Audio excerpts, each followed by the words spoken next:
Slav roj baş, var baş, hevamno, hevidarım hûn tev başin. Em di arifiya rojên pir girîng dane li rojavayê welatê me guherîn ve guhernên pir girîng pêk tên. Heyet li ser heyetê diçin Şamê, hevdîtina pêk tînin. Gelekî îhtimal hene li pêşiya me ka Rojavayê Kurdistanê ber bê Kudrê ve diçe çil pêşiye, gelo rêveberiya Xweser dikare bi vî şiklê xwe bimîne yan statûyekê bi cûreyekê cuda wê were diyar kirin. Wana hemî mijarê nîqaşê ne elbet di ancak di encama hevdîtina heyetan de dikarin derbikevin holê. Ne tenê meseleyên herêmî ne jî bandora hêzên navnetewî li ser Rojavayê Kurdistanê geleke êdî hûn jî dibihîzin ku Amerîkayê dest pê kiriye eskerê xwe ji Rojavayê Kurdistanê vedikişîne. Lê divê mirov nekeve nava tirsê, divê mirov dîsa jî hêviya xwe biparêze ji ber ku qesede hêzên hevpeymanî, hêzên Ewropî, hêzên Amerîkî di nava koalîsyonekê de ne bi hev re dixebitin. Berê ku ez dest bi axaftinê bikim hevano hûn dikarin ji min re bêjin tona dengê min baş e, teknîk temam e, dengê min baş tê we. Eger hûn bibêjin erê mêvanê min Abdullah Demirbaş ew me re be. Deng baş e, Jan Roj dikarî ji min re bêjî deng temam e. Di vê naberê de me bêriya we jî kiriye dixwazim rojekê em dengê gel çêkin nîqaş bikin. Baş e. İdrîs mala te va deng süper e. Temam. Niha berê ku ez mêvanê xwe bigirim ew navên endamên şandeya Kurdî ya ku wê bi hikûmeta Sûriye re li ser mafê Kurdan danûstandinê bike navê wan eşkere bûne. Hûn zanin heyeta rêveberiya Xweser beriya çend roja çû Şamê hevdîtin pêkanî. Hin encam nezelalin dibêjin hevdîtin baş derwaspiye lê niha jî ev şandeya ku wê biçe şandeya Kurdî ye. Hûn zanin koalîsyonekî nava Kurdan da çêbiye Yeketiya Kurd û Kurd. Ev heyeta ku ji vê koalîsyona Kurd-Kurdî derketiye ew biçe Şamê ka em binêrin derheqê mafê Netewî Kurdan da ew ê çi bi dest bixin ew ê çi wan nîqaş bikin. Hevserokên şandê hene Pervîn Yusuf, Muhemed İsmail, endamên heyetê jî Aldar Xelîl, Rihan Loko, Ahmed Sileyman, Sileyman Oso, Salih Derviş, Nesreddin İbrahim, Faysal Yusuf ev endamên şandê ne wê biçin. Di vê naberê de berdevkî AKP jî ragihand ku tu hevdîtinên fermî heta niha di navbera Qesedê û dewleta Tirkiye de pêk nehatine. Yan jî hevdîtinên fermî di navbera Rêveberiya Xweser û dewleta Tirkiye de pêk nehatine. Heta niha hin agahiyên spekülatîf derketin diyar kirin ku Rêveberiya Xweser bi Enqerê re di nava tekiliyê de ye. Hatta wisa îddiayekî berfirehtir jî hebû ku heyeta Rojava çûye Enqerê hevdîtina pêk tîne. Hinekan digot Salih Müslüm jî di nava wan de ye. Vana hemî îhtimalin dibe çima dikare bibe ji ber ku dewleta Tirkiye niha bi Amerîkayê re di nava danûstandinan de ye.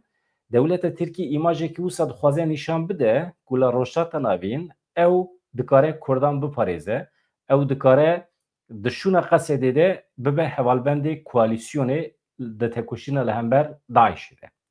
Yani dixwaze şûna Qesedê bigire, bi salan e lavê Amerîkayê dike, dibêje em hevalbendê wê natone êdî tekoşîna li hember Daişê ji me re bihêlin û çima hewcê Qesedê dibin û hatta em weke dewleta Tirkiye em amade ne bibin dewleta Kurdan jî weke di dema peymana Lozanê de û raya Kurdan jî dibe em amade ne bigirin. Ne wisa dibe em dikarin li rojata navîn hîmaya Kurda bikin. İja dibe ku dewleta Tirkiye rûyê xwe nerm nîşan bide vê gavê ama heta Kudrê em nizanin bi îhtimalekî mezin ew ê herîtin jî pêk bînin bi rêveberiya Xweser re. Heta kengê heta ku Tayyip Erdogan rêveberiyên dewleta Tirkiye bi Amerîka re li hev kirin. Girêya xwe piştxistin wê demê êdî em dimînin ber bextê dewleta Tirkiye, êdî ber wîjdana dewleta Tirkiye. Ka ew ê ji Kurdan re çi bihêlin, ew ê heq bidin Kurdan, nedin Kurdan. Ew ê ku dîsa mîna dîsa komkujiyan pêk bînin, darvekirina pêk bînin em nizanin. Baweriya milletê Kurd bi dewleta Tirkiye tune ye. Ev berfirehin lê di encama van hemû hevdîtinan de dibe ku milletê Kurd jî milletên Rojavayê Kurdistanê yan jî Rêveberiya Xweser dikarin biryar bigirin statûyekê navnetewî jî dikare pêk were. Yani îhtimalên cuda hene. Planên cuda jî hene. Em nizanin hûn zanin gotinek meşhûr heye li rojata navîn siyaset 24 ساعت انجاره دکاره سروبن به دکاره بگوهره هر تشت دکاره بگوهره چند و چه جوارا پیشکش بکم ev demekye İsrail benaber erişen heremin cuda en Suriye'deki Armanca İsrail'i çiye berbe kudre vetçe duhaze hezen heteşi zayıf bike plan û projeyekî İsrailê heye tabii fayda wî zerara wî ji Kurdara çi ye çinine ew jî mijaranê qaşî ama ez bar nakim zerara wî ji Kurdan re hebe İsrail hewl dide navbera xwe û Kurdan baş bike li rojhilata navîn yek ji tiştên ku dikare bibe garantiye hebûna İsrailê statûya Kurdan e Kurd eger bigêjin statûya xwe li Rojavayê Kurdistanê ev dibe garantî ji bo hebûna İsrailî jî ev dizanin Kurd jî vê yekê dizanin İsrailî jî cihûd jî vê yekê baş dizanin ama Slav reis Slav îşa çê bû mamostê temamen çi bû biborînin problem ki çi bû ama film nekir çi bû tamam tişta be vî şiklî baş e yani taybet gava dibe problem ki ama çi nedbûn ama çi bû tamam ez bar dikim ki masiye internetê bu ana em xet dest nana ne kêmaniye internetî wala tiştekî çi bû ama nizam çi tamam dijminê me zêde ne mamoste dijminê me wala me pir hez dikin herhalde Hatta bixêr tu kengê çi Bakurê Kurdistanê piştî vê pêvajoyê yan jî pêvajoyê de yani em hêvîdarin em ê herin dema wî nizanin ew dîmenê te dest Sure Ahmedê de em ê kezebê bixwin İnşallah. Ve dîmenê te binçavkirinê ew ê ku destê te bi kelepçeya plastîk hatibû girêdan hê jî li ber çavan e hê jî bi hezara însan di binî de dinivîsîn divê em ê ji bîr nekin tu û bi sedan hevalê xwe serê sibeyekî hûn hatin binçavkirin çi îfade dike ew dîmen wextê ku tu car de dibînî tu çi hîs dikî yani ez vî tiştî bêjim demakî hên jî di Tirkiyeyê de gelek guhertin çê nebûye yani di heştê de awa bûn di salê notî de awa bûn di hezar û neh awa bûn û îro jî awa ye ev sîstem hên zihniyeta em bêjin azadbûnê fikr û reman azadbûnê qebûl nake cudabûnê qebûl nake lê aslında ev ya qedandina wî ye jî yani ew roj aslında darbekî siyasî xwest em bêjin li Kurda feqet ser neket Kurd mezin bû eger riya siyasetê ji Kurda re veke bi taybet îro em nedatime derê yani ew firsetê 2009 piştî wî çêbû beriya wî çêbû ez bawerim batana cî îro Tirkiye van tiştan nîqaş nedkirin yani siyaset awa nedxitimiyan aborî awa xira nedbûn jiyan awa civakî da bê ehlaqî nedbûn em bêjin intihar filan û bêvan awa nedbûn feqet yani mena xwe ew e kî evî kîvî siyasetê meşand aslında ew jî xitimî ew jî qediya lê wê demê gelek kesa ji bo yekî Kurda bû diye bêdengî man yani heta çepka lê xistin lê îro hat serê wan jî yani Fethullahçî jî em bêjin CHP jî û sibê evê ke bi CHP kir bi me kir bi Fethullah kir ti sibê ev belkî wana jî awa bibin yani demokrasî û azadî ji her kesî ra lazim e bi taybet mena xwe ji bo min yani jiyanekî azad jiyanekî bi rûmet û jiyanekî tekoşîna pêşketinê mirovayî û nîrxên mirovayî kirine ew lê ew wê neda tiştîk ji bo min jî taybet heye ew roj evê ke destê min kelepçe lê xist xwendekar kîminê entabî bûn polîs Allah û erê xwendekarê min bûn navê min xwend li min vegeriya got xweja min got xêr e got ez ji entabê Lîsa Şehîd Şahîn ez xwendekarê te bûm û wê demê jî یک خوندکار کی من آنا پارلمانتری دمیه ناوی برز کامران تانهان او جی وی دمی خوندکاری مبون هاتبو پاراستنامه اوی وی قاده دا هلکی خوندکاری من پولیس هلکی خوندکاری من پاریزر هاتم برهفدو لی به تایبت او جی بو من تشتکی تایبت بون از وی تجارج بیر ناکم اما تشکی دنجیج بیر ناکم انسان به آف کاره بجی به نانجی کاره بجی اما به آزادی جیان نای مشاندن و نای جیاندن جی جا آزادی خوشتر تشتک تو نه از باورم و او روش نزیکی از باورم مامۆستا دیمەنێ te ev e bibore me nîşan da نه اره erê kîjan fakat bû ev dimena rumatta mirovayî yani eğer divî siyasetê xitmandine da girtina me da insan eğer alîkarî bikirana piştgirî bikirana dengê xwe derxistana îro evan tişta nedibûn dibe ya bêdeng nemîne ti dor bê te jî yani eğer siyasetmedar notu siyada notu duduwa da hatin girtin û îro jî hatin girtin eğer ewan kesan bêdeng nemana îro ewan nedibûn ev darbeya siyasî bûn ev darbeya siyasî hin jî didome em î ji bîr nakin ji bo wî em lazim e ji bo tek azadiyê ji bo demokrasiyê ji bo wekheviyê em bixebtin û em tekoşîn bikin Birêz Demirbaş niha di vê pêvajoyê de elbet milletê Kurd baweriya xwe bixwe heye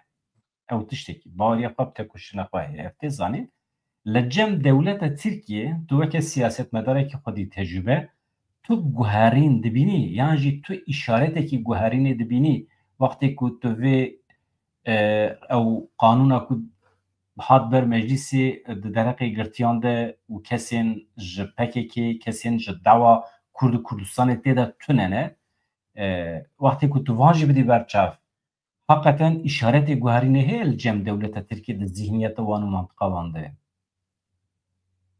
yani bi gotin guhertin heye ama di pratik de hên guhertin nebûye binêrin kesî bawer nedkirin însanekî wek Baxçelî ewa van gotina bêje lê çil dav gotin guhertina dinyayê guhertina Rojhilatê Navîn guhertina Kurda guhertina demê teknolojiyê êdî wan xiste zor û zehmetiyê êdî xitimî yani herî dijî vî tiştî herî vî tiştî nedixwestin ew kes rabû ji bo got em çareser bikin xwe havêt ortê ev tiştekî baş e lê maalesef hên di gotinê de ye Birêz Demirbaş ez bikevim navberê tu tamam tiştekî baş e ama ev jî nîşanê me dide ku rêveberên dewleta Tirkiye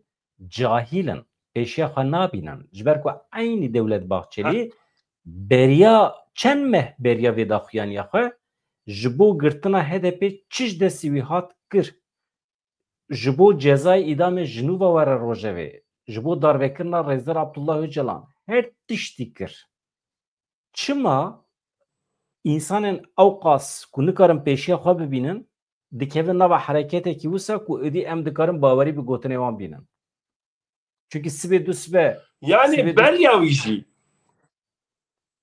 kekê bedran 2014 da plansaziya çokdayînê kirin 2015 da gelekî kesa girtin yani darbeyan siyasî li me kirin em bêjin sazî em bêjin rêxistinê me girtin çapemeniya me girtin hên jî dikin lê îro êdî gotin kî êdî ev tişt me nabe serî yani siyaseta inkar û îmhay neçû serî.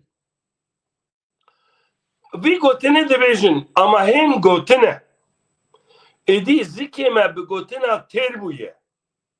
Em dibêjin êdî gotin nehewce ye. Lazim e gav bêavêtin. Gava yekemîn evekî Birêz Öcalan ji bo müzakerê birêve bibe rewşa wî ya ewlekarî û azadbûna wî ava bêkirinê. Du emîn lazim e meclîsê da komisyona çareseriyê ava bibe ji hemû partiya û ji hemû em bêjin saziyên rêxistinên demokratîk jî di komisyona da cî bigirin. Lazim e ev tişt bê amadekirin. Fakat îro edibêm qala wî zagonê hat îmzekirin. Di wî tiştî da maalesef ji bo nexweşan, ji bo hinek girtiyan tu tiştîk nekirin. Ev ya eybe, şerme, fediye ji wan e. Win gotinê dibêjin ama kirinê nakin. Ev eger bidome wê çaxê vî tiştî da bêbawerî bibe. Gava ciyê bêbawerî hebe ev ti dîsa pêvajo bixirtme. Ti kî hûnda bike? Ez bawerim pêşî dewleta Tirk ti hûnda bike. Ji bo wî banga me ev e piştî cejnê lazim e bi lezgînî komisyonekî ava bibe, beryake meclis bikeve betlanê û ev komisyon dest pê xebata bike û ji bo vî tiştî ava bike, heta biryar bigire ji bo nekeve betlanê jî yani tetîlê jî û bixebite çünkü dem zû diçe. Yani nehewce wî komisyonê bisekine. Du emîn herî bêtir lezgîn lazim e girtiyên siyasî bên berdanê. Ji bo vî tiştî kanûn vekirine. Sêmîn lazim e ev zagon çêvekî evê ke çekê xwe berdidin ti çi bir? Evan însanan ti bên çekê xwe deynin ama ti paşê çi be? Ev însan bên dîsa wek berê bêgirtin ne rast e. Wê çaxê ev nay qebûl kirin. Ji bo wî vana jî hemû gerek zelal be yani bi tevayî ez vî tiştî dibêjim. Êdî zikê me bi gotina têr e. Zûtirîn lazim e dewlet gavê xwe bavêje. Tiştekî heye ez bînim bîra temaşevanan mamoste. Niha du tişt hene divê em tevlê hev nekin. Yek guherîn û veguherîna ku di nava tevgera azadiya Kurd a tê kirin ew eleqa wî bi vê pêvajoyê bi dewleta Tirkiye tune ye. Yani dewleta Tirkiye gav bavêje jî navêje jî tevgera Kurd biryar daye dixwe da guherînê çêbike. Çi ye? Tekoşîna çekdarî îdî bi dawî dibe wexta wî hatiye. Yani dewleta Tirkiye heta da wî Aslında ev gotin îro nay gotin. Erê. Yani tekî bedran ev gotin ji notus siya virda tê gotin. Dibêjin ki em êdî ji bo çareserkirina pirsgirêka Kurd ji bo çareserkirina mafên me em êdî rê û rêbazên çekkirtinê naxwazin bikin. Bêtir siyaset demokrasiyê bikin. Yani ji notî virda tê gotin, îro nay gotin. Îro vî biryarê girt û rast kir jî. Di ji xwe em tev şahidin wê demê jî em di nava meseleyê da bûn tê bîra me Rêzdar Öcalan bi xwe derket em naxwazin şer bikin. Em dixwazin çek berdin, em dixwazin tekoşîna xwe dawa Kurd û Kurdistanê bi rêyekî cuda bi rêya siyasetê bidomînin. Ji vir û pêve ji her însanê ku were kuştin dewleta Tirkiye berpirsiyar e. Şerxwaz berpirsiyar in. Îro jî em dibînin aynî hêz dîsa li ser sahneyê dîsa şerxwazin. Digel ku agirbesta Partiya Karkerên Kurdistanê AHPG heye dîsa jî dewleta Tirkiye artêşa Tirk ranaweste êrişê xwe yên li ser herêmê parastinên medyayê didomîne li başûrê Kurdistanê her roj bombebaran dike. Çekên kîmyawî bikartîne. Dewleta Tirkiye diya xwe da îsrar dike. ev çend roj ez dibêjim dewleta Tirkiye li pê dîmenê teslim bûnê dîmenên teslimiyetê dixwaze bibîne li cem lehengên Kurdan. Dixwaze gerîla ji wan tûnelan, ji wan şikeftan derkeve, destê wan li ser serê wan be, dixwaze di wan dîmenan bikişîne û nîşanê civakê bide. Bêje vaye em bi ser ketin. Yani hinek Mamosta Abdullah dîsa jî çû yani li pey van dîmenan e dewleta Tirkiye li pey sextekariyê ye, li pey hîlekariyê ye em dibînin. Xwe giran dike. Çima xwe giran dike? Ji ber ku di nava meha pêşme de, di nava çil rojên pêşiya me de hedîtina Tayyip Erdogan ya bi Donald Trump re mümkün e çêbe. Heta wê demê dixwaze wext xezenşke. Dixwaze rûyê xwe nîşanê Kurdan bide, civaka navnetê bide. Yani em bi Kurdan re dixwazin bibin xwedî eynî qederî vê îmajê dixwaze nîşan bide heta ku bi Amerîka re lihev kir ku Amerîkayê jî êdî berpirsyariya herêmê, berpirsyariya Sûriyê êdî teslîmê Tirkiye bike. Êdî wê demê em û Tirkiye tên rûbirû. Mamoste niha em mijarê hinek biguherînin. Bigorînin problem ki teknîkî heye ama min fêm nekir. Tamam, dijminê me ne. Yani Mamoste tu herî dawî çû Başûrê Kurdistanê.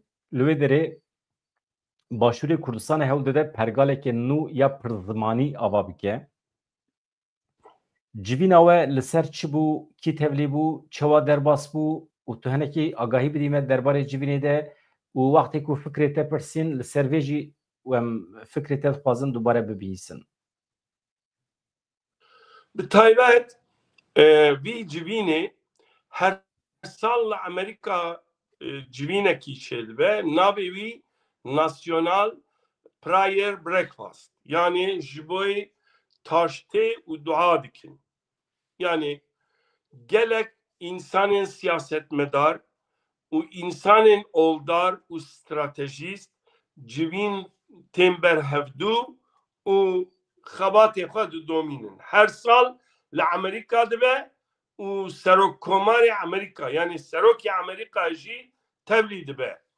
Îsal ev civîn bi taybet bi destê wan li Kurdistanê çêbû. Navê vîya kirin Kurdistan National Prayer Breakfast.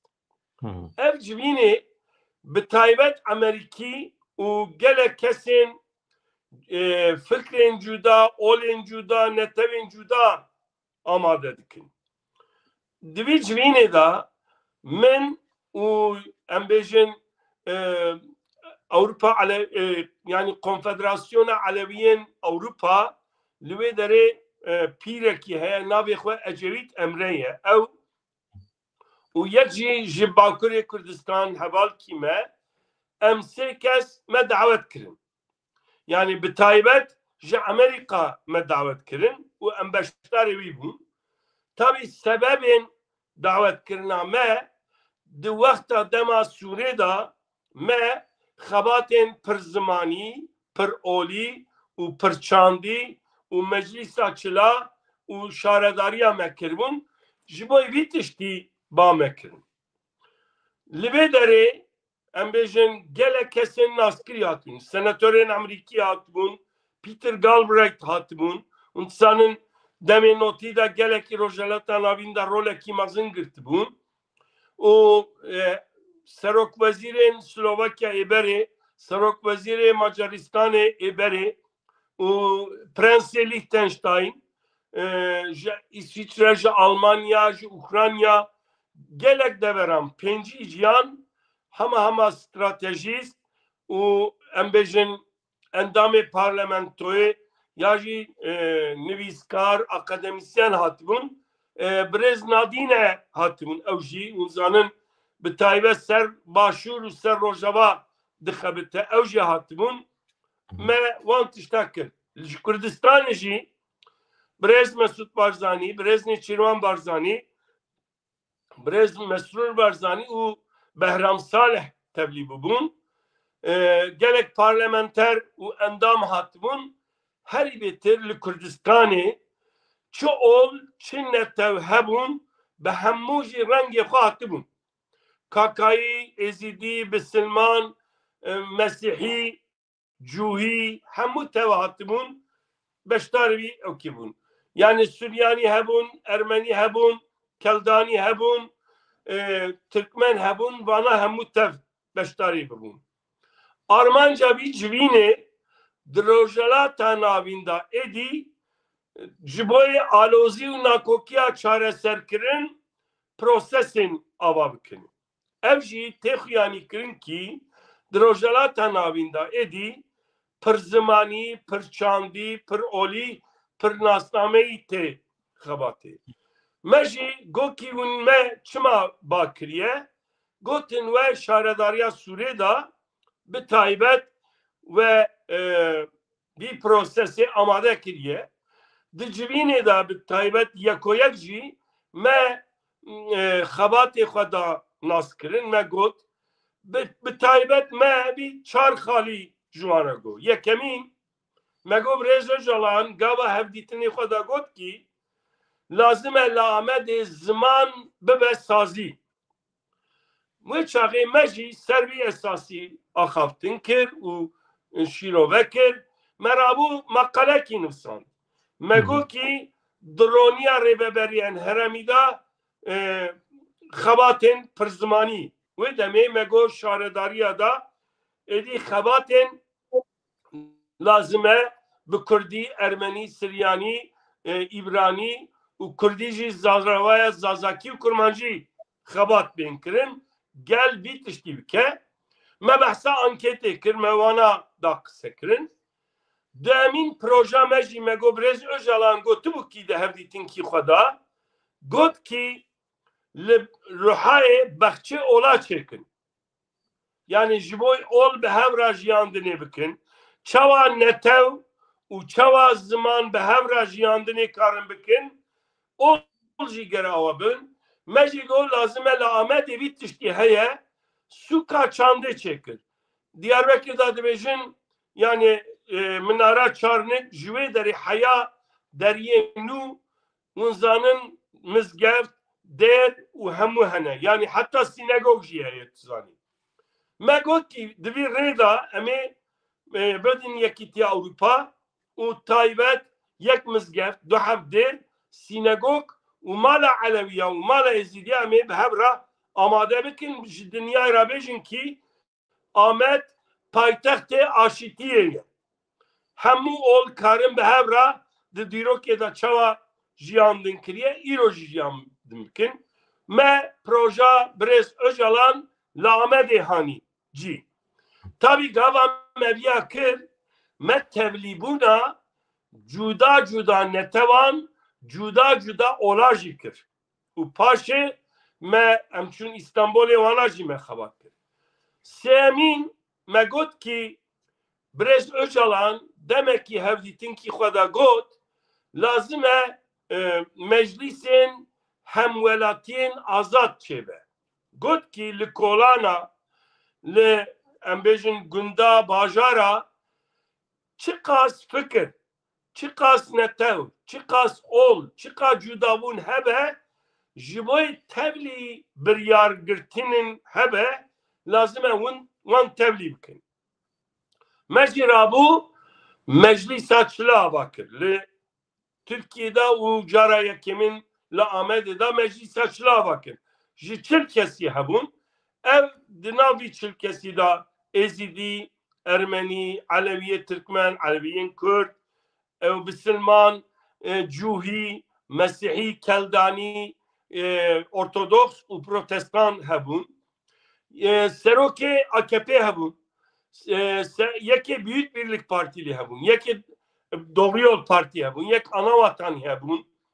Em bêjin em domanî dibêjin bi gelê me zane yani herema me da romana ra dibêjin domanî me wan jî tevlî kir jin hebûn muxtar hebûn esnaf hebûn me jî çil kesî meclîse ava kir û ev meclîs bi taybet dawiya dawî çû papa jî ziyaret kir ji bo aşitiya Rojhilatê navîn çaremîn me proja xwe ser şarewaniya kir aslında konfederalizm mana xwe çi ye? Birêz Öcalan jî dibêje netew demokratîkî da hemî xebatên ku tu bas dikî dikeve çarçova xebatên şaredariyê nakeve mesela meselên siyasî walîtî destûr dida we hûn bikevin nava van karan yani hûn ji hûn de gelo merak dikim bi van xebatê xwe derneketibe derve erka xwe na me rastî kir lê gora dewletê em derketin ewkê dibêjin dervê erka xwe ji bo wî hûn zanin 2007 da şaredariya me qayyum avêtin lê me vî tiştî got şaredarî xizmeta gel dike ez ê mînakî bidim min li wê jî vî mînakê da me rojekî biryarê kirt me got ki di şaredariyê da xebatkar eger em bigirin lazim e Kurdî zaravaya Kurmancî û Zazakî Ermenî Siryanî yek ji vana zanibe eger vana nizanibe em nagirin kar tabii li me doz vekirin yani me vî biryarê girt me got tu qeteh bîla eger ji van zimana yekî nizanibe em nagirin îş du emîn me got kî xebatkarê me vî zimanî zanibe em zêdetirîn pere didin wan tabii gelek kes çûn êdî saziyan ji bo zimanê Kurdî hên bibin zaravaya Zazakî zaravaya Kurmancî yani me teşvîk kir û biryarekî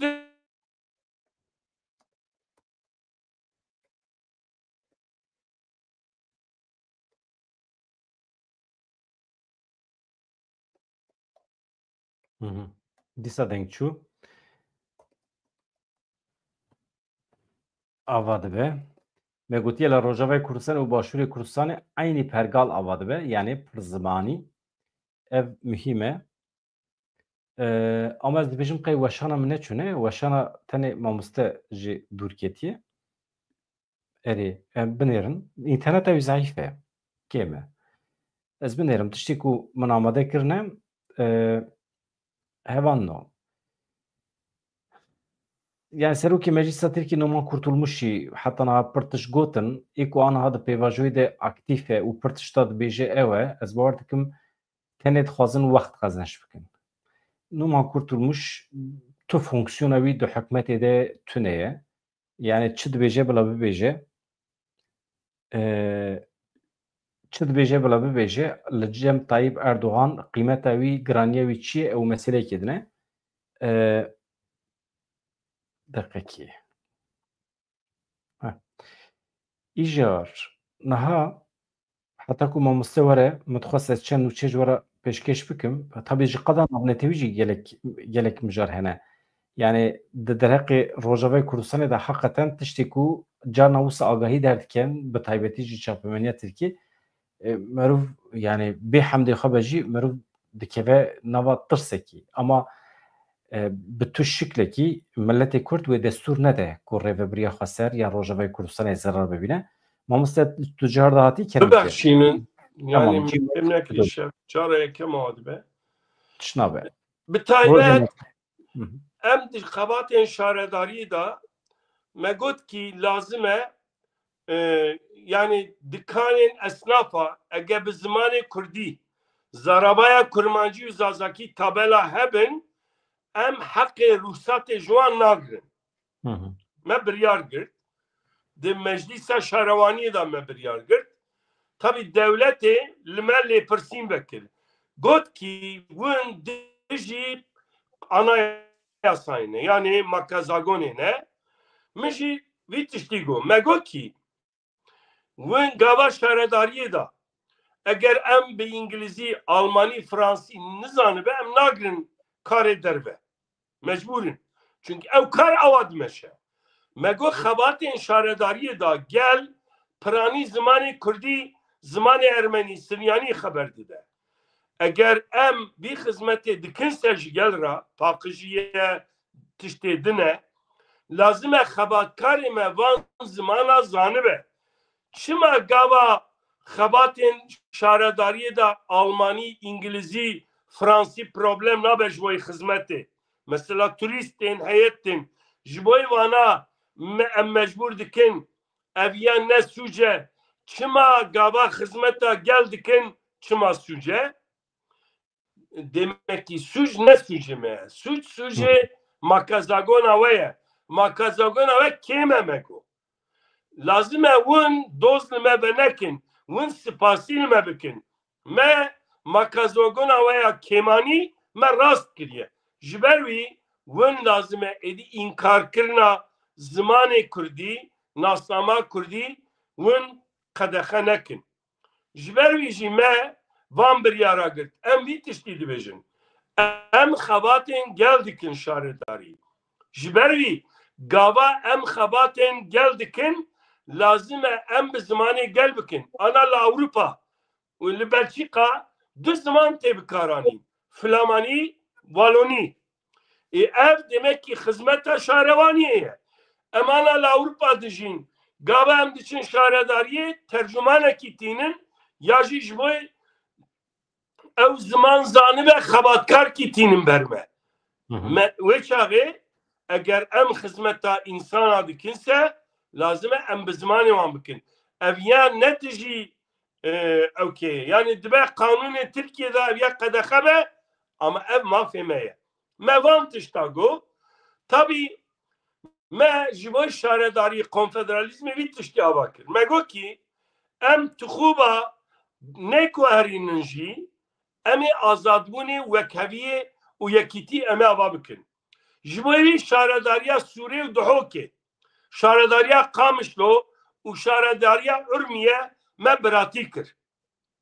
Me çar perçê Kurdistanê bi rengên cuda bi taybet jî me van bajara girt çünkü ev her çar bajar jî pir zimanî, pir çandî, pir olî xwe da dibînin. Ji ber wî me van bajaran biratiya wan kir, yekîtiya Kurd û Kurdistaniya kir. Duemîn Filîstîn Ramallah û İsraîlê da mefesseret Siyon me biratî kir.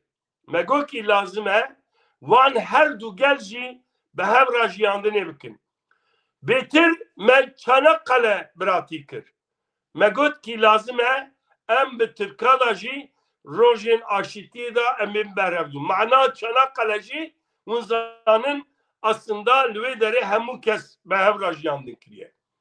Dawiyê me Fransa Thionvilleê belediya wî ra jî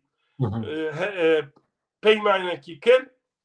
Me got ki tixûb ne engelin ji bo gel bigîjin hevdû. Em tixûba qira nakin ama bêmane dikin.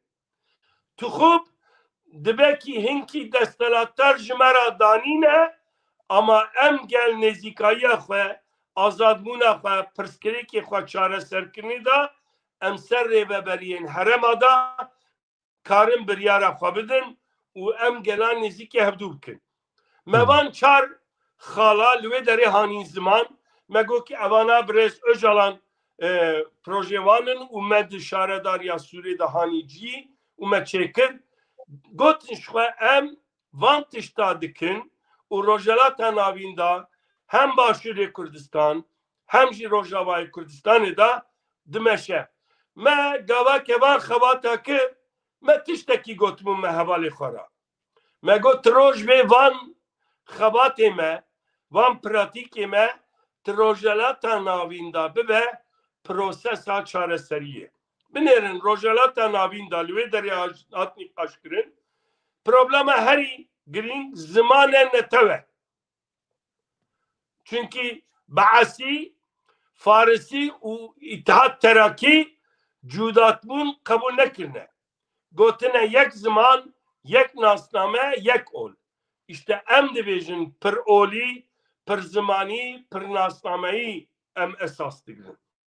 Ji bo wî êdî vî tiştî yekemîn ew e. Mesela Başûr û Rojava jî yani Başûr da jî Rojava da jî pir zimanî êdî bikartê û pir neteweyî êdî heye. Di parlamentoya Başûr û em bêjin xwesera demokratîk a Başûrê Rojavayê Sûrî bi taybet ایرو پر زمانی پر اولی پر چاندی هی همو اول ایرو آزادن کردستان بنیرن لآمد موانا آوا کر آشتی آوا بو ایرو باشور کردستان روجاوای کردستان دا موان تشتا کر ایرو آزاد بون و آشتی چه بویه موان پروسسا کر احتمال کی پیشتروج دا محاسبات دا او komisyon me bake Amerika jî yani eğer aslen nebin ihtimal ki mezin meha di dual Amerika jî ev çêdibe bi taybet em evî tiştî li wê derê bînin ziman û ihtimal ki Trump jî tevlî wî civînê bibe belkî em ê bi Trump ra jî civîn bikin di vî civînê da komitekî li Cenevre heye ew jî ji bo wî xebatê da me ew kirin dibêjin me vî tiştî xebatê em ê herin li wê derê jî yekîtiya netewa da em ê wî komisyonê da ji wan re qise bikin bi taybet gelek spas me li wê derê biborî kerim tamam niha gelek spas dikim mamoste niha ev çar xalên girîng ku Abdullah Öcalan pêşkêşî Kongreya PKK kirine dixwazim bi destûra te bixwînim eger gotinê te hebin ji xwe me te soz daye me rojekî din tu ê behsa vê pêvajoyê bikî û her wiha rapora ku Abdullah Öcalan pêşkêşî Kongrê kiriye naverewka wî jî tu jî weke mamosteyekî felsefê belkî tu cudatir bikar vî analîz bikî ama rojekî din em vê analîzê ji te dixwazin çünkü yani gotinên di vê raporê de hinekî ji bo miletê me xerîb e belkî giran tê çünkü behsa meseleyên cuda dike tiştê ku tiştên hinekî ji civakê dûr e yani felsefe ye tiştên mîtolojîk in filozof ji xwe herî tiştê girîng ew e pêşiya civakê ye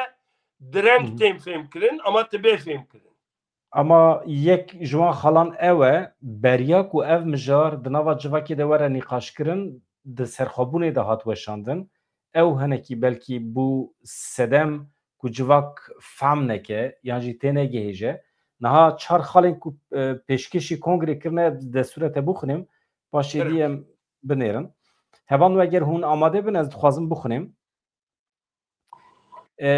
ev di serxwebûnê de hat weşandin çar xalên ku Abdullah Öcalan pêşkêşî Kongreya Danzdemîn a Partiya Karkerê Kurdistanê kirin hûn zanin Partiya Karkerên Kurdistanê banga 27 Sibatê ya Abdullah Öcalan qebûl kiribû pejirandibû Danzdemîn Kongreya xwe di navbera 5 û heftê Gulanê de pêk anîbû qenebe baweyekî resmî wisa îlan kirin ama roj û roja Kongrê ew çi bibêjin ew e ji bo me PKK biryara xwe fesehkirinê da nirxandina Abdullah Öcalan ya ji çar xalan ku pêşkêşî Kongreyê kiribû di serxwebûnê de hat weşandin me jî ji wê derê girtiye çi dibêje hevreyên hêja binêrin hevan ez zêde dubare nakim hûn jî ji kerema xwe re li gorî xwe godar kin hevalê ku nikare zindî godar kin paşê dikarin pir nedirêje di dawiya 52 sal mehek û hefteyekî ya dîroka me ya têkoşînê de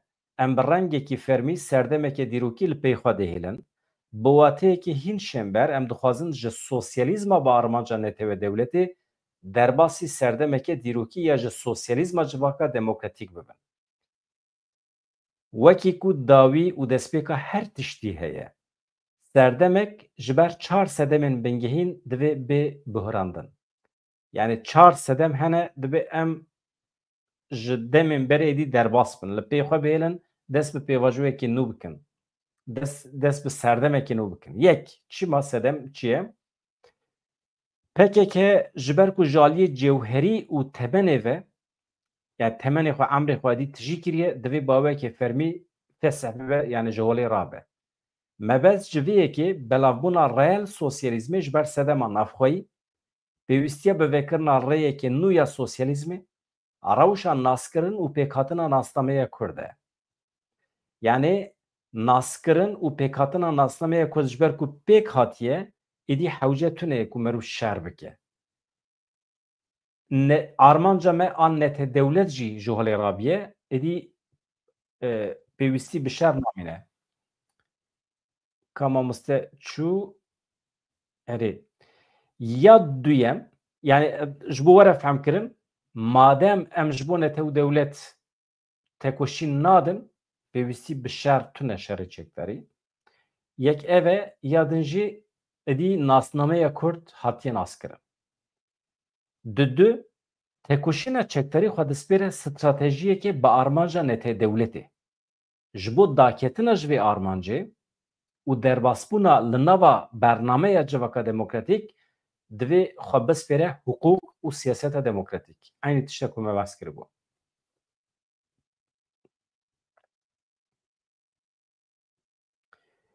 Yani erê tekoşîna çekdarî xwe dispêre stratejiyekê bi armanca nete û dewletê ji bo daketina ji vê armancê ji bo derbasbûna li nava bernameya Civaka Demokratîk divê xwe bispêre hukuk û siyaseta demokratîk. Lewma pêwîstî pê heye dest ji tekoşîna çekdarî bê berdan. Berdêl û bersiva vê jî naskirina mafê siyaseta demokratîk û misogeriya hukukî ya yekbûyî ya qewî me. Ez hema mamoste bigirim jor, ez bidomînim. Biborîne dîsa problem çêbû. Eger mesele. xala serî da bixwîne ez ê kêf xweş bim. Ez hema zû dixwînim. Yek PKK ji ber ku ji aliyê cewherî ve temenê xwe tijî kiriye, emrê xwe temam kiriye, divê bawekê fermî fesih bibe. Mebez ji vê yekê belavbûna reel sosyalîzmê ji ber sedema navxweyî pêwîstiya bivekirina rêyekê nû ya sosyalîzmê rewşa naskirin û pêkhatina nasnameya Kurd. Yani kimlikê Kurd hatiye naskirin hewce bi şert nemaye. Du tekoşîna çekdarî xwe dispêre stratejiyekê bi armanca nete û dewletê yani heta niha ji bo Kurdistanekê serbixwe tekoşîn da yani nete û dewlet ji bo daketina ji vê armancê û derbasbûna nava bernameya Civaka Demokratîk divê xwe bispêre hukuk û siyaseta demokratîk. Lewma hewce heye, pêwîstî pê heye dest ji tekoşîna çekdarî bê berdan, berdêl û bersiva vê jî naskirina mafê siyaseta demokratîk û misogeriya hukukî ya yekbûyî ya qewî me. Sê ji ber ku hevdîtin û diyaloga bi dewletê re dibin fermiyeta PKK de nayê qebûl kirin, pêwîstî bi fesihkirinê heye. Wekî hêmanekê girîng bûye rojev. Yani dewlet dibin navê PKK de naxwaze rûnê ser masê. Ama dibin navekî din de hûn werin wê çêbe. Wisa tê fehm kirin. Pêwîstî bi fesihkirinê heye, wekî hêmanekê girîng bûye rojev. Ev yek wekî encamekî raya giştî dikare bê dîtin. Çar nokta dawiye ji bo serdemekê nû derbasbûna nava qonaxa aştî û Civaka Demokratîk pêwîstî ye.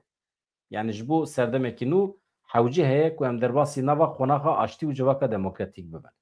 Hem ji aliyê naverokê ve hem jî ji aliyê formê ve wekî alternatîfa serdema destpêkê ez di wê baweriyê de me biryarên kongrê yên li ser bidawîkirinê, biryarên li ser Civaka Demokratîk, siyaset û hukûqê wê dîrokî ve serkeftinê ji were dixwazim di mirovahiyê de îsrar, di sosyalîzmê de îsrar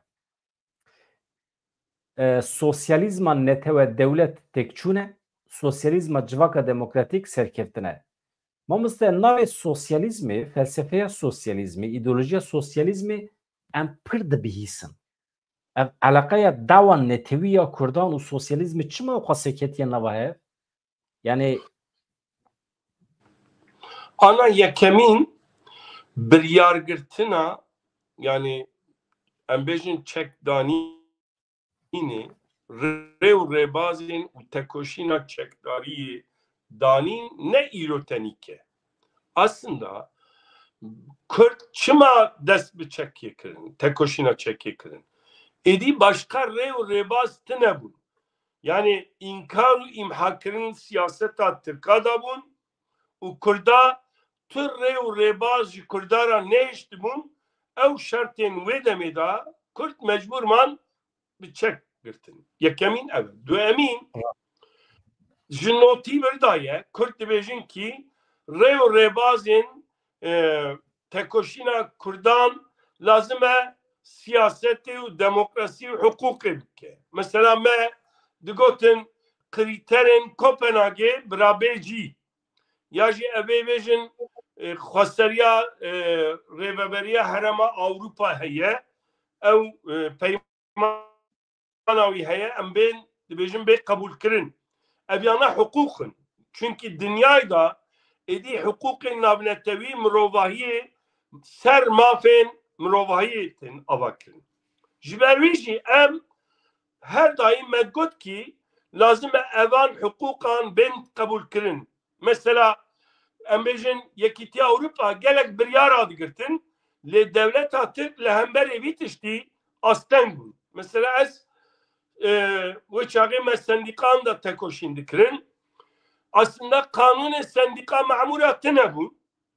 Le mej khala yekiti Avrupa khala noti bu. Medgotin yani eğer gora usulü hatiye kabul kırın ve hukuk tenas kırın khala noti avad görtün meser bir esası tekoşina xod kırın.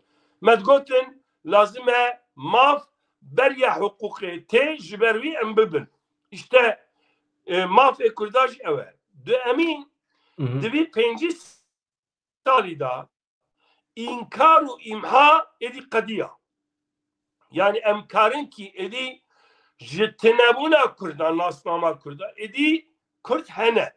Ama devlet Türk henci dibece es kurda ava kabul dikim ava kabul dikim. İşte libetleri tekoşina kurda giringe. Rexistinin kurda giringin. Eğer devi müzakere da, devi hukuk da, devi siyaset da, eğer em peş kevin ve em behezmen, bu kuvvet bin ve çağın nasnama me tabi kabul kırın. Mesela anayasayda dü tiştene. Yek ya nasnama me be kabul kırın dibece hemvelatiyen anayasa hebe. Yani mesela hayana dibece herkes Türkiye. Mesela ev kharabe beje ki herkes de komara Türkiye'de dici hemvelati Türkiye. Ya jî eğer em bikarbin emi hemun nasnama Türk, Kürt, Ermen, Siriyan, Çerkez em bejin ki jannetev heye lüve dere beyn askirin. Mesela Makazagona Bolivya avaye. Hemun nasnama ten kabul kirin. İşte edi lazıme ev xebat bemeşandı. De edi dünyada bunzanın globalizm küreselleşme yani edi geleki tişten nebaş lehember insana kartine. Yani embejin xuyinmijandın geleki peşt keve. Yani ev dijital abori parkirini gelek dike xateri. Problem her imazın dicivak eda avakirin u parkirin be adaletiye. Şerri her girinci ev aslında. Yani avakirin eda em ciye xadigirin ama parkirin eda para xanagirin. Hinek insan em bejim prani yani prosenta cihan eda sadi hafte sadi haşte divi parkirin da be adaleti dijin. Fakiri, xizani, belengazi, birçibun geleki peşketiye. İşte emji dibejin aslında sosyalizm ev bir parkirini edid be bir adalet be. Çünkü aslında İran dibinin ki diciyane da civake da abori her binge Marx veya dibe abori her tişti belut ke. Parkına ben arde u ser arde lazıme gora be adalete be. Ama reel sosyalizm çıtkırın reel sosyalizm dibi parkına ser nabe vekabiye u adalete derket aslında sistemavi bu kapitalista devlet. Jibervi sosyalizmi durkent jibovici yani parçığı u bela bu u خراب. Asıl jivi peyda insan lazımın divarê parkirina jiyanê da, divarê parkirina aboriyê da û biryargirtinê da êdî bi hev rabe. Çima heyan ha destelattar cîhanê her tiştî da wan biryar digirtin me jî mecbûr qebûl dikirin. Êdî em dibêjin ki hemû kes em bêjin li ku ye komîna da yani gunda da ye. Em bêjin li Avrupa Unzanın şaredariya dibêjin komîn. Yani herê civaka piçûk komîn e. Li wê derê biryargirtin tenî di şaredariyê de endamên şaredarî û endamê yani serok şaredar biryar digire. Lê êdî em dibêjin ewa nebe. Çawa be wek Avrupa gel jî tevlî van biryara bibe. Aslında sosyalizm jî ev e. Yani gel bersivekî süper bû. tevlî bûna wî bike. Di serê milletê me de pir hene ji ber vê min pirsî û bersivekî pir dicî da bû ji bo temaşevanê me godarê me baştir fehm bikin di siyasetê de edalet, di xwarin û vexwarinê de, di zat de, di mal û milk de, di her tiştî de edalet hebe. Yani wek hebe. Kesekî zêde zengîn, kesekî zêde feqîr tunebe. Di biryaran de komisyonekî serdest hebe û daîma ew qirar bidin weke dewlet, ew hukmdar bin û millet jî xwebê lebe însafa wan ev ne sosyalizm e. Sosyalizm tam berûva jî. Tu qirar didî. Xelk millet qirar dide ê jor di emrê te dane mecbûrin pek bînin qirarê te. Devlet dibe koordinatör. Yani aslında li vê derê em şexs êdî dibin navend. Yani dibim ez êdî. Gava ez bim, ez biryarê jî didim, ez parve dikim ama bi êdin ra jî ez wekev dibim. Problem ev e. Mesela em bêjin şaredariyên Tirkiyeyê da heyana sistem çawa ye. Tu cîkî biryara îmarê didî newsa şaredar û meclis bi hev re biryar didin. Hatta meclis jî pir negirîng e. İşte serok şaredar çawa uygun bibîne awa dibe. Di Tirkiyeyê da jî awa ye. Mesela di Erdogan çi dibe awa ye. Ama em dibên gerek awa nebe. Mesela çi dikin mesela li îro gelek deverên ewkê da radibin tabelakî datînin dibên li vê derê em dixwazin xanî çekin ka hûn çi dibêjin. Mehkî du meh ew dimîne. Mena xwe çi ye ji gel dipirsin. Dibêjin ka hûn çi dibêjin. Hûn dixwazin an naxwazin. Eger hûn naxwazin biryarê xwe bînin tevlîbûna gel dibe. Êdî gel dibe esas. İşte aslında wekevî li wê derê ya. Yani di jiyanê da, di aboriyê da, di siyasetê da, di çandê da wekevî û edalet çê dibe.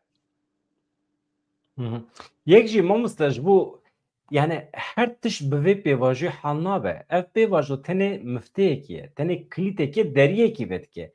Deriyê tekoşîna siyasetê vedike. Êdî beriya siyasetê, êdî tu diplomasî dikî, mücadele dikî ji bo ku tu zimanê xwe bikaribî, di perwerdeyiyê de bikarbînî ji mekteba seretayî yani ji îlkoxulê heta dawiya üniversitê êdî vaya dibe perçeyekî tekoşîna te. Evaya hemî bi vê pêvajiyê hal nabe kî. Ev pêvajo tenê deriyê yani deriyê vê tekoşînê vedike. Êdî maya Yekemîn kekê bildiran. Te pir xalekî girîng o. Yek. Ana eger mirov xwe bi rêxistin bike yani kesayetî xwe bi rêxistin bike civaka xwe jî bi rêxistin bike rola xwe ya dîrokî bilîze êdî gava biryargirtinê da di siyasetê da û hiqûqê da wê çavê te esasî kî xwe qûwet bike kî xwe rêxistin bike ti biryara wî esas be. Ji bo wî aslında nû dest pê dikevî tiştî. Herî tiştê zehmet siyaset e. Tekoşîna demokrasiyê, tekoşîna siyasetê ye. Duemîn em tişt tam cî herî mühim da dengî biçû. Yani milletê me li bendê rapora ku Rêzer Abdullah Öcalan ji partiya xwe re şandiye hema tê de her tiştî bibêje. Em viya dixwazin vaya pêk wê eger va pêk ne em ê serê dewletê bişkînin, em ê dewletê ji holê rakin. Ya tiştekî wisa tune ye. Serokekî ji partiya xwe re raporekî dişîne. Basa felsefê dike, basa mitolojiyê dike, basa xwazayê dike, basa çêbûna dunyayê dike, bi hevalê xwe re, bi şagirtê xwe re daxife. Ev dî meselekî dine.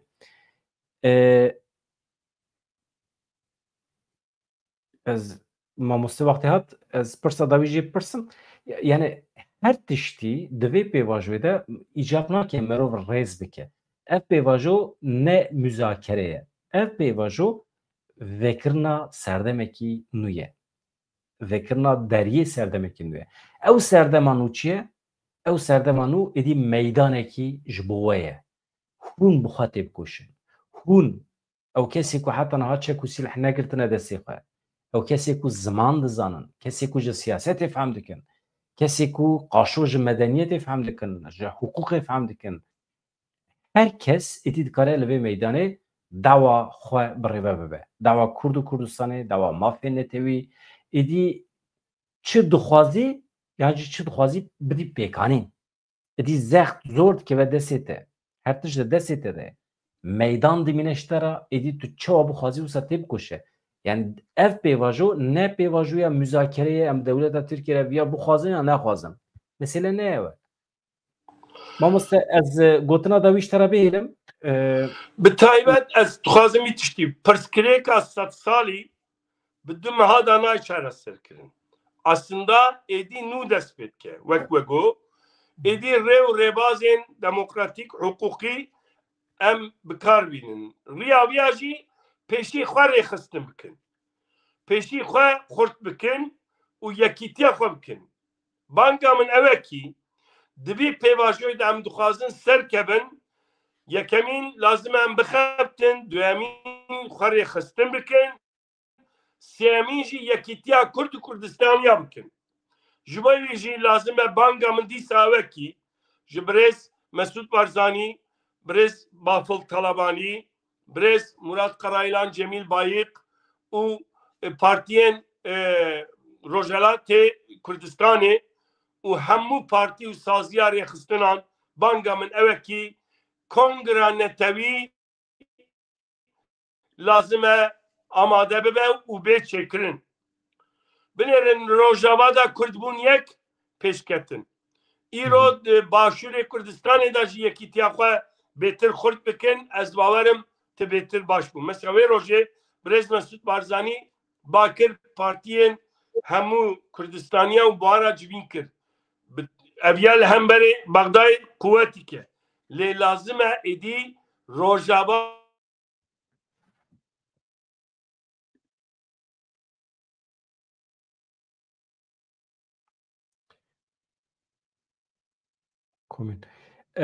baş e. Mamoste ez spas dikim mala te ava. Ez bijim qey mamoste de Başûrê Kurdistanê û Rojava bibin yek. Lazim e pêşmerge YPG, YPJ bibe yek. Bi gerîlara tevra û êpajakê. Lazim e hêzekî netewî çekdarî hebe. Hêzekî siyasî rêveberî bi Kurdistanî hebe. Eger kongra netewî çêbe, siyasetekî netewî, dîplomasekî netewî tu çêbe, eger em divî demê da xwe û civaka xwe birêxistin bikin, xebatê xwe bi aqilmendî, bi stratejîk bimeşînin û yekîtiya Kurd û Kurdistan çêkin, serkeftina Kurd û Kurdistaniyê ye. Gelek spas dikim mamoste mala te ava ji bo tevlîbûna te. Biborînin, bibexşînin ji ber problemê teknîkî min jî fêm nekir çi ama maalesef destê me de nebûn me bibexşînin. Carekî din pir bi kêfxweşî em ê vê pêvajiyê Serçava, silav û rêz û hurmet. Serçavê min, silav rêz. Hevan no. Mala wê ava heta vê saetê we li me temaşe kir. Niha heqeten di vê pêvajiyê de tabî min pir dixwest rayedarên kecekê yan jî Partiya Karkerên Kurdistanê bersiv bidin pirsê me. yani amadan her tiştîjî bipirsin tiştekî em veşêrin tune ji we ama eger merû hinekî mantiqî bifikre rastî çi waye di vê pêvajoyê de ev ji xwe ne pêvajoyê jî ya tiştekî hatiye destpêkirin tenê diyalog vebiye di navbera Rêzdar Abdullah Öcalan û rêxistina wî de guherîn û veguherîn heye ev ne pêvajoya müzakereyê ye em hîn nehatine wê astê ew dî serdemekî dine eger ev mesele ev diyaloga ku an em di nav dane eger hinekî bi ser keve wê demê êdî müzakere yan jî mücadele yani tekoşîn wê dî bidome yani armanc ew e ez hûn herkes em bikarin li Tirkiye dawa heqê xwe bikin em neyne girtin zulm li me neyê kirin armanc ew e eger em bigêjin wê astê süper e wê demê tu êdî çi dixwazî bixwaze demokrasî radîkal demokrasî di demokrasiyê de tu dixwazî serxwebûn tu dixwazî êdî otonomî federasyon sistemekî siyasî pergalekî siyasî tu bikaribî milletê xwe îxna bikî tu bikaribî vê bi tevî îxnakirina milletê xwe rayedarên dewleta Tirkiye jî bînê rê çima nebe jiyaniya te ye bi taybetî ji bo ciwanan ev derbastar e ciwan genç xort jiyaniya we ye em îro hene sibê tune ne hûn çi wa dixwazin hûn dixwazin bi civakên Tirkiye re bi hev re bijîn bibin xwedê eynî qederî biryariya we ye hûn bixwazin welatekî azad serbixwe çêbikin û li gorî xwe hûn bixwe tena serê xwe têde bijîn ew jî biryariya we ye divê hûn bi cîranê xwe re zanibin li hev bikin yani hûn biryar didin ji ber vê yekê siberojiya we ye heyatiya we ye xatir ji we dixwazim di demên pêş me de sibê êvarê jî em ê bi mijarê nû bi hev re bin ez bawer dikim 24 saetan de pir tişt diguherin li bendê bin dem baş silav rêz